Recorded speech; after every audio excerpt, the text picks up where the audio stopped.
Welcome to the Ashraf Garda show. Wayne Naidoo, let's talk marketing wars on the Ashraf Garda show. Hi. Hello, Ashraf. Good to be here. Thanks for having me. Continuing, in fact, in your position as the chairperson of the ACA board. Perhaps let's start with a very quick thought on an insight into the aims and objectives of the ACA. Who are you guys? Yeah, sure. The ACA has been around for, I think, 73 years. We had our 73rd AGM a few weeks ago.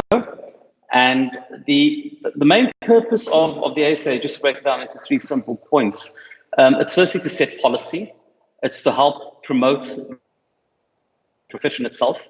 And then it is also to protect the actual members themselves. So in a nutshell, it kind of encompasses that. But as one can well imagine, they all have subdivisions to them that we kind of tackle as we go along. Okay, now you've been re-elected. Is that the right term? Re-elected, reappointed as the chairperson? Yeah, that's correct. Yes. Okay. What is it? So I held the position many. Sorry, Ashraf. I was saying, what's in it for you? I mean, what is it that gives you the drive to be at the helm of this advertising and communications umbrella body? Well, I think a couple of things. I think that firstly, I've been in the profession for over 20 years or 25 years. I know it, I think I know it intimately. I've been, I was chairman many years ago in 2011, 2012 as well. So I do have a sense of what the association is all about. And I've got a deep passion about it. I've seen the industry change over the years. I had a little stint where I actually went onto the client side as well. So I also have that perspective. I've seen how, transformation was early days, still required now.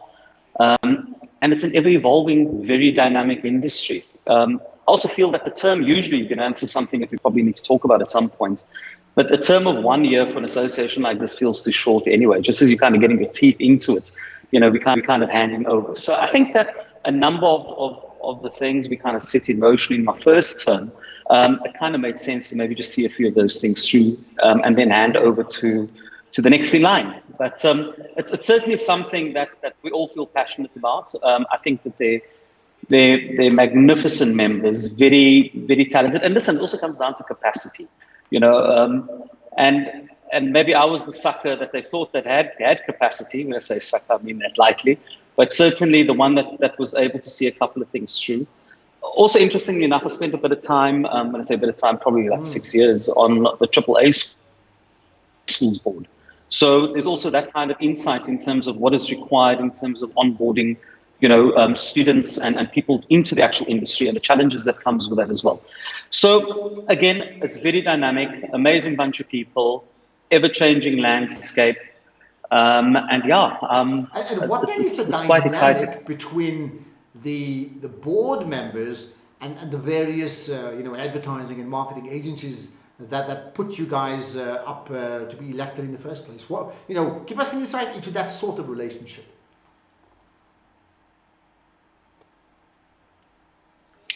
So the way that it works is that we have got 26 board members, but maybe just before that, there are actually 39 agency members that make up or that constitute the actual ACA itself.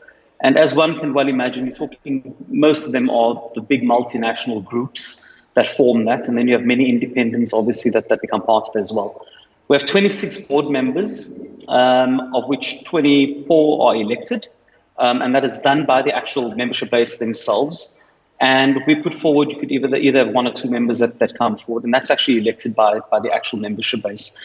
And in fact, this year was the very first time that we had an electronic voting system. It's interesting what happens with COVID and everybody being forced to do social distancing. So that was quite unique, and it was fantastic as well because of the transparency. So when you come onto the actual board of the association, you come there in your kind of personal capacity.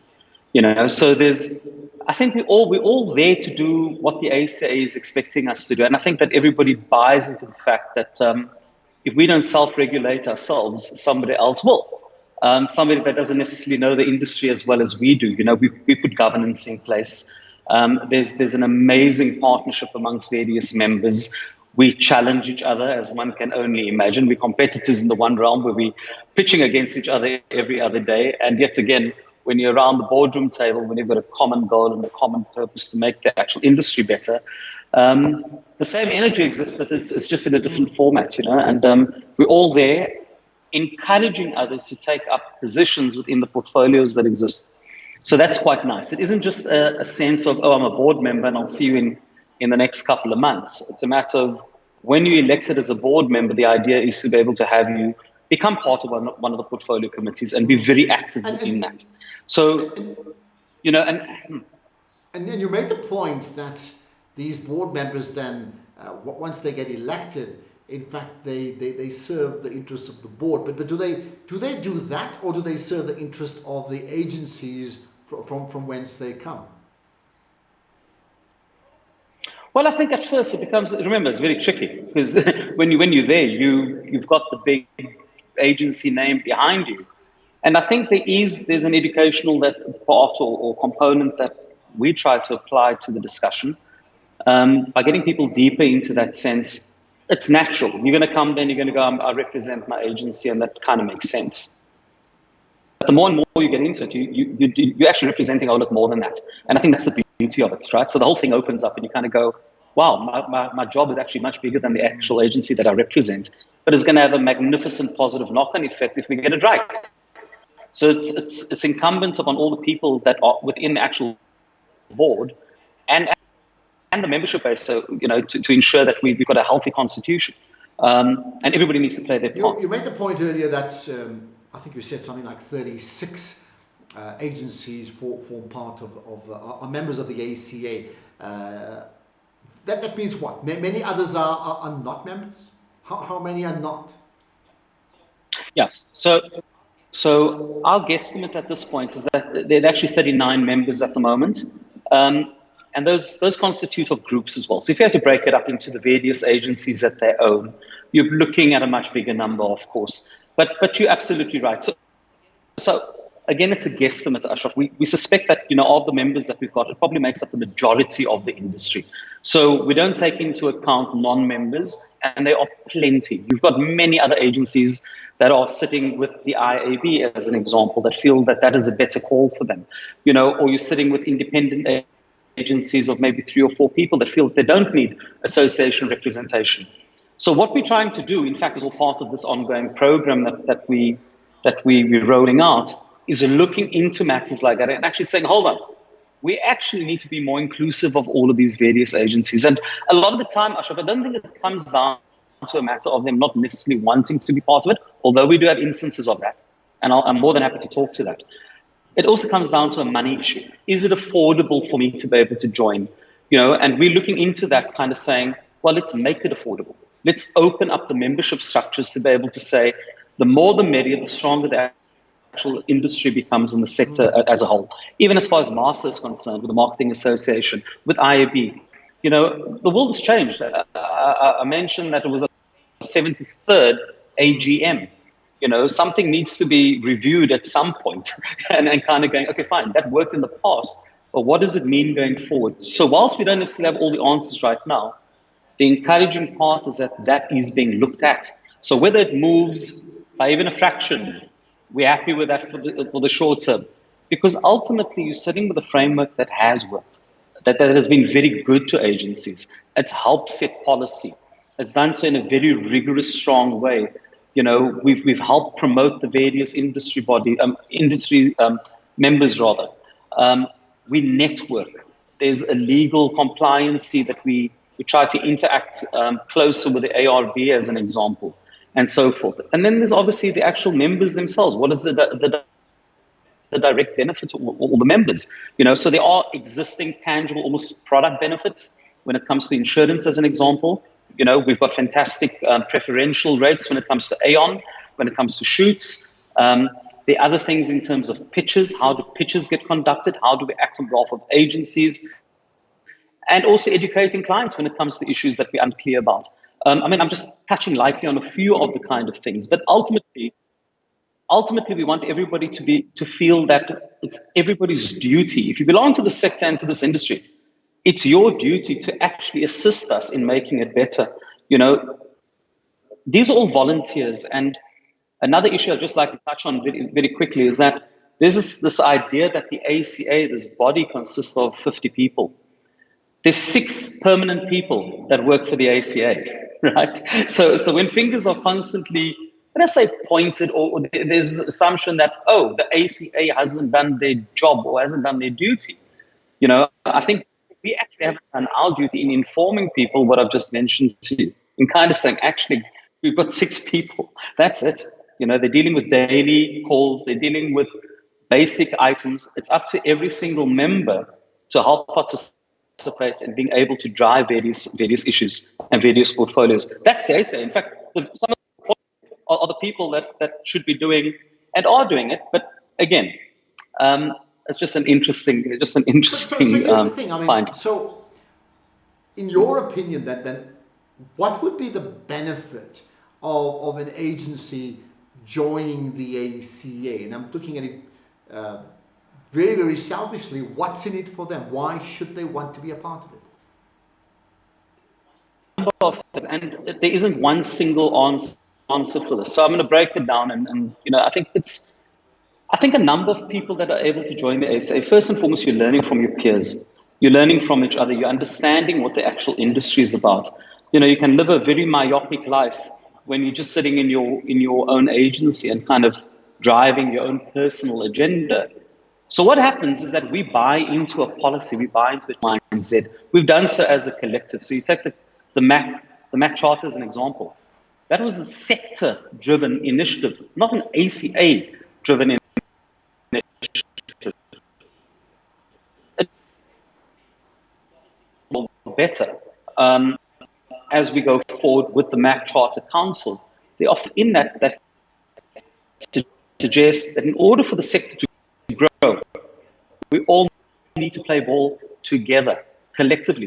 So we're stronger together, right?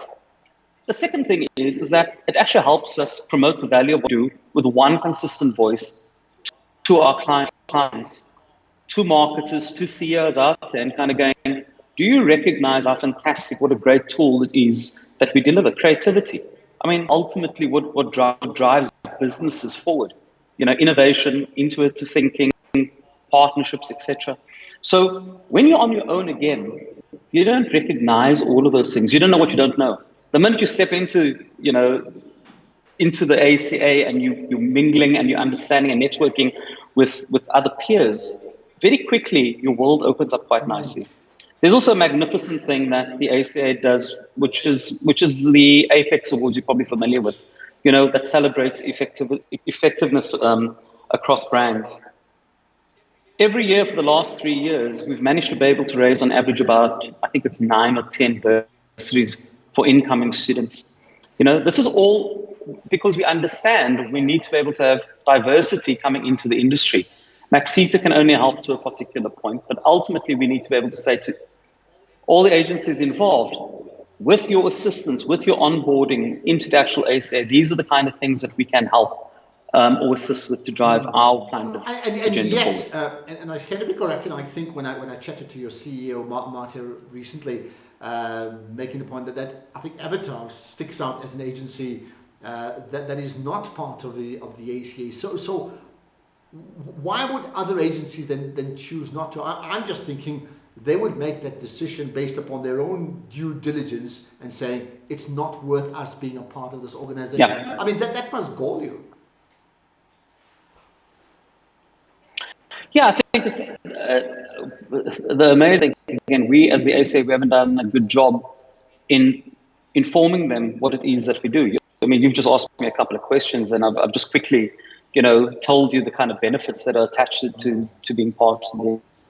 As the ACA, I don't think that we've explained that sufficiently. I don't think that we've explained it to many black agencies, especially independent black agencies. There's this notion that the ACA is a white member-driven organization, which it's not. And I'll explain, I'll give you a few kind of stats if you're interested. But again, it's a matter of not fully engaging the way that I feel that we should have in the past. Nobody's fault. Again, these are all volunteers.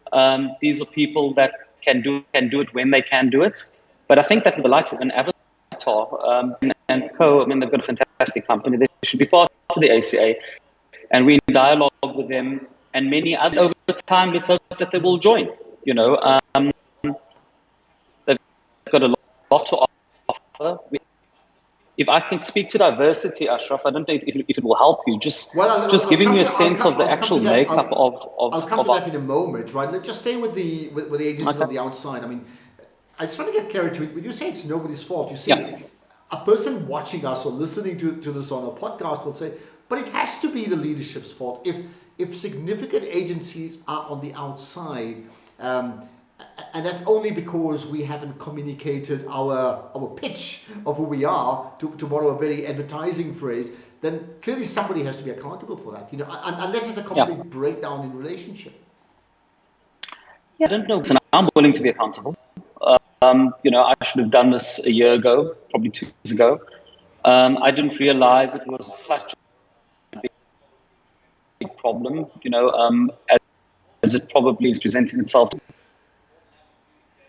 But more than happy to engage and needs to be fixed because, again, I think there's a perception that it is a white-driven organization. I think that has manifested into something else. I guess you'll probably get anecdotal, you know, input, this happened and that happened, and I'm sure it did. But it doesn't justify the fact that these agencies shouldn't be joining us, because there's also a counter discussion to be had. And not a lot of facts and stats have been put on the table, which has been surprising to me. We'll talk stats in a moment. I just want to get the money stats out of the way. You said, you know, some agencies, independent ones, and maybe in this case in South Africa, predominantly black agencies, I think, may not join up with the ACA as a member because of the cost factor. So what then is the cost factor, and how then do you want to change that, considering you've already made the point that that should not be the case, where access is being denied because of costs? Yeah, it shouldn't be prohibitive. It works on a sliding scale. So what we do, we onboard, most agencies need to be having run for over 2 years, right? That's the existing policy that is in place, so that we can do proper due diligence almost on behalf of clients. On behalf of the ACA, to say that they are upstanding agencies running a fantastic business, etc. So it's actually amazing. It's a great accreditation for any agency to have, especially when you're going after new business with clients. That's a side point. On big agencies, it could be anything north of 100,000 per annum. On small agencies, it could be 10,000 Rand a year. So we are not talking massive numbers. It's a matter of where it makes sense, because in fact, where the benefit really kicks in is just from a financial point of view, is actually on the insurance side. So what you'll find is that if you find an agency doing a lot of electronic work, you know, the aid insurance discount actually covers a substantial portion of that membership. We haven't ever really come across that, as there have been other issues. The more pertinent issues is the one of color. To be honest, you know, it's kind of going, it's a white association. Only white people make the decisions. There's been a history of it. Your pitch guidelines only suits the bigger agencies and not the smaller ones. And these are valid points, you know, instead of, and I think what has happened, we haven't addressed them properly. So let me understand this. We've kind of gone, well, that isn't the case, and when moved you say on. they're valid points, are they valid points as in they the truth, or they questions that are worth being asking? But I mean, yes, you have a CEO, and you being the chairperson. How then do you respond to that? How do you respond to big industry players and I'm well aware of it, and you would be, who've been very critical of the ACA generally, and broader than that, indeed what they would call the slow train to transformation in South Africa? So Ashraf, let's speak to a couple of stats. I think it's important just to give some sort of broader perspective in terms of where we find ourselves from a transformation point of view. In 2019, we undertook to do a salary survey just with ACA members. So of the 39 members, we guesstimate there to be about 3,500 employees. Of the 3,500, we got a sample size of just over 2,100. And what that actually told us was quite surprising. Okay, so what we found was that 56% of people were either Black or people of color that actually work within our membership base. That's quite encouraging. Obviously, we want the number to be even higher to represent the demographic of South Africa. The gender split was 59% female, and with the difference being male. So again, we've seen very encouraging numbers in terms of, it far surpassed, I think, maybe what I personally thought it would be. 60% of the agencies were level 1 compliant and 17% were level 2 compliant. So when you start looking at these numbers, you take a step back and you kind of go, we've changed as an industry. Certainly if I go back 8 years ago and compare to where we find ourselves right now, that's a massive change. That isn't just progress, that is change, right? What we are now finding, and maybe just the second point in terms of stats, we've had our AGM, we have new board members that we've got on board, pardon the pun. Of the 26 members, 14 of those members are Black and people of color, 12 of them are white. There's a 50-50 gender split. I don't think we've ever had a board that is that well represented and diversified ever before. Again, these are encouraging numbers, but this is where the two issues that I personally take a look at, and I've been hearing it from other agencies saying, but if those are the numbers, why are all the agency heads still white, predominantly white male? How do we change that? How can you say 77% of the industry is B compliant on a level 1 and 2 when you just look at the actual, the photos of all these people and you kind of go, it doesn't suggest that it is. So we're battling with that. There hasn't been transformation from a CEO point of view. Yet again, that wasn't necessarily the ask. The ask was to be able to abide by the actual charter itself and by the code. Again, there's 6 pillars. So that's something that we desperately need to look into, and we need to be able to ensure that we've got people of color and Black people leading these organizations that are fully empowered. It makes sense, right? There's a second component. Yeah. Yes. So here's the question. So why was that not asked in terms of what's the leadership of the agencies and how does that reflect the demographics of the country? Well, we have management control, which is a pillar. And management control doesn't speak to designation. It doesn't talk to who is the CEO of the company. One would kind of assume, wrongly so probably, that would be part of the actual process within each agency role, right? Why would you be able to say, if clients are looking at an agency and you're saying you're level 1 and you've got, half the people walking in that are white male, surely that you don't need a piece of paper to tell you that there's something wrong here, right? So it's incumbent upon each one of the agencies to be able to truly reflect what we're trying to do here, right? It isn't just about ticking the boxes and saying, oh, I'm compliant, right? It's showing true transformation. It's showing true people growing up within the actual industry and being empowered to make those calls. And quite frankly, we're not seeing enough of that. So to what degree then are you able to influence that? That means I think your initial point about the base numbers are given, and that's fine, right? But we are talking about, if not even the CEO, maybe the top 3 most significant members of a particular agency.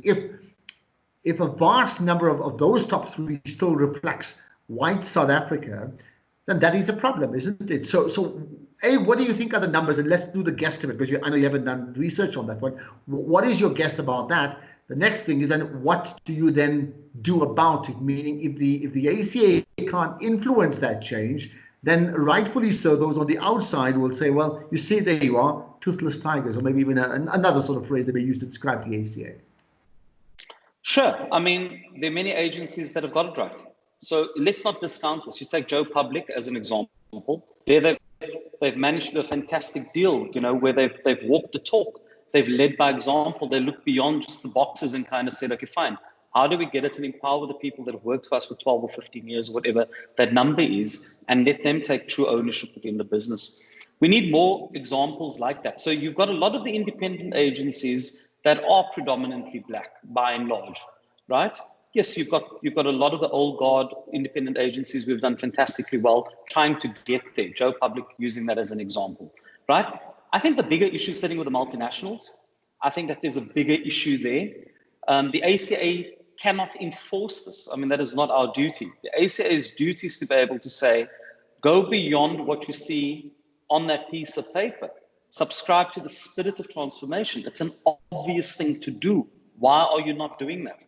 Right? So more and more such agencies are just going to come under pressure, not just from the industry itself. They should be coming under pressure from the broader society and going, what are we doing here, guys? It feels like there's a lot of fakeness attached to it. So I think one has to, if anything, we need to be able to promote those agencies that have got it right. We need to be able to speak to those that are having difficulty getting it right and going, is there a way that we could assist? We need to have captains of industry speaking to that. We need procurement to step up and go, yes, we get that. Remember, we need clients to be able to say and push back and say, we need to see proper transformation beyond the scorecard. Please, let's see it. So it's not any one organization. It's everybody that needs to participate in this discussion and do so in a positive manner, right? We cannot just get away with a scorecard. It's not going to work in terms of what we're trying to achieve as a collective. Okay, so I mean, I hear you speak about the multinationals. I mean, is that where the pushback's got to come? So is the pushback, does it come by enforcing them? And maybe you're suggesting you can't enforce them in terms of the leadership, or does the pushback come by virtue of the ACA implementing a directive that we will deal less with companies like this? It's highly controversial, but we, is it a stick or the carrot? Yeah, I think it's a matter of educating, so like you're dealing with a lot of multinationals who've got directives telling their people on the ground, this is what you need to do. I don't think there's a full understanding in terms of what transformation of BE is at the higher levels within the multinationals. There's maybe a bigger job that needs to be done there to speak to the issues that I'm speaking to with you. I think it's very difficult for the management on the ground to be able to be pushing this agenda forward. Once again, we are encouraged by the numbers that I have just spoken to, by the stats that I had spoken to. We now need to do step 2 or phase 2 to the kind of things that you're referring to, Ashraf. I think that's going to be a critical component. How we go about it, we need input from our members, right? We need to be able to understand and respect the sensitivities around certain of these conversations, but there's no way that we'll just be able to go and bully ourselves through. That is not what we do, right? It's a matter of being able to abide by the principles, to look at the KPIs that we have set. And number one mission right now, quite frankly, is to be able to get everybody to once again resubscribe to the transformation charter, the spirit of the transformation charter, right? Get all the agencies to be able to say, we uphold, we understand, we believe, we'd like to implement. That's part 1. Part 2 is to be able to ensure that the MAC charter is in place, the council is in place, right? This is something that we've been pushing government on. They are well aware of it. They're likely to put out a recruitment ad very soon to be able to get various members from the industry to participate. If we just get those 2 things right, it will be a massive win for us. Then over and above that, we need to get each agency to be able to look at the various components of transformation internally. Just repeat that last part, then the agencies? Then it's incumbent upon all the agencies to be able to ensure that this is taken care of internally. Okay. What about, and anecdotally, what is your sense as effectively the industry leader, right? All the industry leaders. Anecdotally, what is your sense when having conversations, even informally, with the multinational? Because I get a sense that's where the problem lies. What is your sense about? You already said they don't maybe quite understand it, but I'm looking at an example of, like, if you went to China and you did business in China, you'd have to play by their rules. So this is South Africa. You don't go to China and then decide you're going to speak Afrikaans. You need to speak Mandarin or whatever else they would be speaking in that space. So in the same way, even if it's a multinational investing in South Africa, they would need to play by the unique rules of this country, isn't it? So to what extent do you think they understand that, based upon your anecdote? So I think they understand how to get to the number to reflect a compliancy number of 1 or 2. And I don't think that they necessarily buy into the spirit of it. This is me talking. This is not the ACA talking. I think they've done very well in terms of getting to those numbers. So by and large, I think most of the multinationals are likely to be sitting at a level 1 or 2. right? Because there are ways in which you can get that. We've got, unfortunately, there are loopholes, when it comes to ownership within the industries that allow certain companies to be able to get to the levels that I'm referring to. Those need to be closed down. That doesn't speak to the spirit of transformation that we so desperately need, right? So so easily, from a multinational point of view, if I was the CEO sitting at one of the big companies, I'll be able to easily say, well, we've achieved that. You've asked us to. We've ticked the box. We've done it. Now, what are you asking me to do? You want me to be all soft and lovey and take I've done my bit. I've given you business. So it gets very tricky. We can't enforce these things. But again, it's up to every single one of us, even within the multinationals, within the broader state, to be able to say, well, that just isn't enough. Because it isn't enough, Ashraf. This is the point. It really isn't enough. We need to be doing a whole lot more. Help us understand this. Why can't you enforce it? And explain then what sort of teeth does this MAC charter, this long delayed implementation, right, have? Well, the minute that we've got the council in, first things first, before we can go and implement kind of or enforce, as you say, phase 2, which I question whether we should be enforcing it to that degree. I think let's get part 1 sorted. Let's get the council in place. Once the council is in place, they could potentially enforce this. They will be digging deeper. They'll be saying, listen, either this is legit or it's not, or maybe you misunderstood this. I think it's a matter of guiding people. I think it's onboarding people as opposed to just going and whipping them into place. I'm certainly not a believer of that. I think it needs to be done in a much more kind of collaborative means as opposed to just enforcing it. And in my previous chat with Sandile from GCIS, he admitted, by the way, that they themselves, as government communications, have stalled in terms of finding these council members, to the point where maybe lots of the issues of the original MAC charter may well be obsolete as well. So yeah, I mean, there's certainly government questions to be put to them as well, right? But let's end by asking you this, therefore. So there's a commitment, certainly from your side and your CEO and the other board members. There still remains disgruntlement. So as you get into a new term now, right, I would think what most people would want would be timelines, right? So what would you want to put in place, and what sort of timelines would you want to set for yourself and your board? Well, we have a year. And thankfully we've got something that we've built on. Last year was the foundation. What is important, Ashraf, we need to be able to measure these things. So when we go out and people say, well, the industry hasn't transformed, and I mentioned some of the stats that I had, that's encouraging. People don't even know the stats that I've just mentioned to you because we haven't made that public. So we become our own worst enemy, right? We need to become better at what we were doing. For me, the timeline, a perfect timeline, is to ensure that we've got all 26 board members doing something within the portfolio committees and driving those very, very hard. Many do already, but I'm talking about upping the notch, ensuring that we've got people beyond that, ensuring that we've got people in middle management participating in one way or another to be able to help us. There's 6 people, permanent people working for the secretariat. It doesn't make sense. So again, Okay, so you've got a year in terms of that timeline that you put for yourself. So in 1 year's time, you'd want the industry to be saying what about what the ACA specifically has driven around the issue of transformation? Well, the winner for me would be to be more inclusive, to have more agencies being part of the actual association in one way or another. I think that for me will speak volumes. We talk to the likes of a number of the black agencies where they will feel comfortable and go, I see what you are doing, and we are gladly going to participate to be able to drive this forward in a progressive manner. For me, that would be a win, because that speaks to everything. It's all encompassing. It does all the duties of everything else that we're doing within the ACA. And what would disappoint you? We were dragging our heels. We get caught up in our day-to-day deliverables as agency heads, as we do. We're running a business. We need to meet our own KPIs and targets. We've got COVID to deal with. That's thrown a massive spanner in the works, as you well know.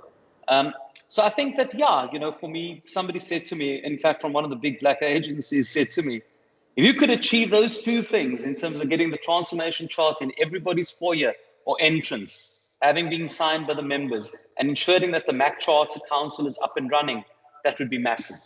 So I thought that's pretty cool. I'm going to stick to that. But I think just the third component is to be able to sign up a number of the members on the outside that feel that this is a white organization, which it's not, and help them participate in us achieving our goals.